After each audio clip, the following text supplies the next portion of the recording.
अपने 10 साल के करियर में आलिया भट्ट ने कभी इस मुद्दे पर बात नहीं की, लेकिन अब आलिया ने खुलकर कहा है कि बॉलीवुड में सेक्सिज्म होता है और खुद उन्होंने भी इसका सामना किया है।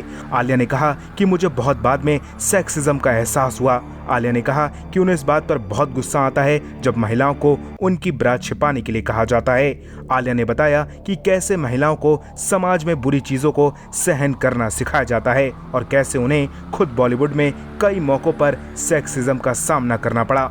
मोजो स्टोरी को दिए इंटरव्यू में आलिया ने कहा, मुझे लगता है कि समय समय पर मैंने कैजुअल सेक्सिज्म का सामना किया है।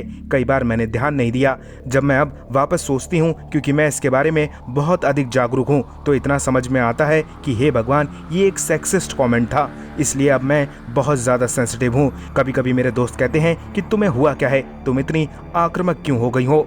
आलिया ने बताया कि लोग उनसे कहते हैं कि आखिर तुम इतना सेंसिटिव क्यों हो रही हो, क्या तुम्हें पीरियड्स हुआ है। तब मैं कहती हूँ कि सेंसिटिव नहीं हो रही हूँ और पीरियड्स में हूँ तो क्या, तुम पैदा भी तो इसी की वजह से हुए हो, क्योंकि औरतों को पीरियड्स होता है।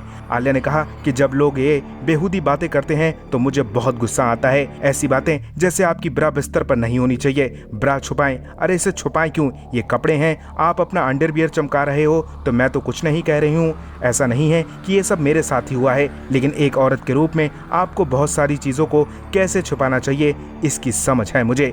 आलिया को इतने सालों में कभी इतने गुस्से में नहीं देखा, लेकिन शायद अब वो फिल्म इंडस्ट्री में महिलाओं के साथ होने वाले भेदभाव को समझ चुकी हैं और इसीलिए उन्होंने इस मुद्दे पर बहुत खुलकर बात की है। आप क्या कहेंगे इस पर? अपनी राय हमें कमेंट में दीजिए और ज़्यादा ऐसी अपडेट्स के लिए बॉलीवुड पे चर्चा को सब्सक्राइब कीजिए।